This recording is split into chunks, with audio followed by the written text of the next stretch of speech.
अस्सलामुअलैकुम, मैं आपको सुनाता हूँ एक खौफनाक कहानी। अगर आपको कहानी अच्छी लगे तो चैनल को सब्सक्राइब करें। चलो कहानी शुरू करते हैं। ये कहानी एक छोटे से घर में रहने वाले सबा और इसके अब्बा की है। इसकी अम्मी का कार एक्सीडेंट में इंतकाल हो गया था जब सबा 5 साल ही की थी, लेकिन इसके अब्बा ने सबा को इसकी अम्मी की कमी महसूस ना होने दी। सबा और इसके अब्बा बहुत मुश्किल से अपनी जिंदगी बसर कर रहे थे क्योंकि सबा के अब्बा की तनख्वाह बहुत कम थी। इसकी वजह से उनको बहुत मुश्किलों से उनका घर चलता था। एक दिन सबा के अब्बा को उनके दोस्त ने कहा कि नॉर्दर्न एरा में बहुत अच्छे और कम कीमत में मिल रहे हैं घर, क्योंकि सबा का घर बहुत पुराना था और इसकी छतें टूट रही थी।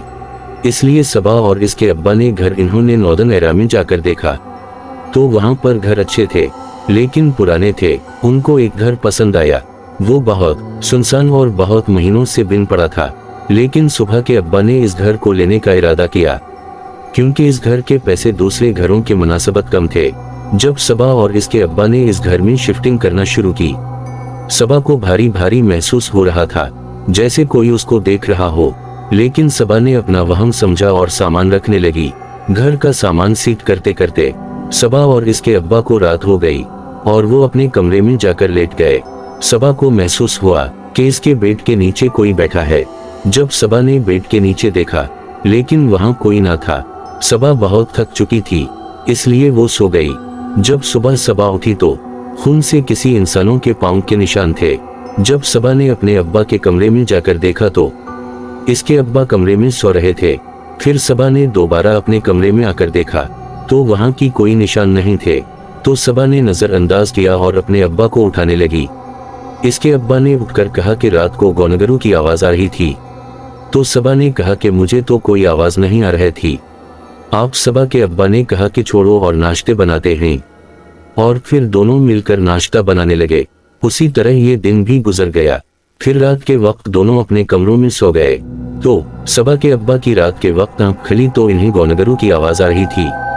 सबा के अब्बा जब नीचे जाकर देखा तो सबा लाल कपड़े पहनकर डांस कर रही थी और इतने खौफनाक मैक किया हुआ था। सबा के अब्बा डर गए और कहने लगे कि सबा बेटा, तुम क्यों रात को डांस रही हो। जब सबा के अब्बा सबा के पास गए तो सबा जमीन पर गिर गई। फिर अगले दिन सबा के अब्बा सबा को एक बाबा के पास ले गए तो बाबा ने कहा, जिस जगह पर तुम रहने आए हो वो बहुत खौफनाक जगह है। इस जगह पर एक फैमिली रहती थी जिसमें एक माँ और बाप और उनकी बेटी रहती थी। लड़की को नाचने का बहुत शौक था, लेकिन उसके माँ बाप इसको नाचने से मना करते थे। एक दिन इसके बाप ने उसको नाचते हुए देखा कमरे में, तो उसमें उसको मारते मारते घर से बाहर निकाल दिया। उसने बहुत चलाई कि मुझे माफ कर दो, अब मैं नहीं नाचूंगी, लेकिन इसका अब्बा नहीं माना और वो चलाते चलाते इसने वही दम तोड़ दिया। इसके बाद से वहां पर इसकी रूह भटकती है।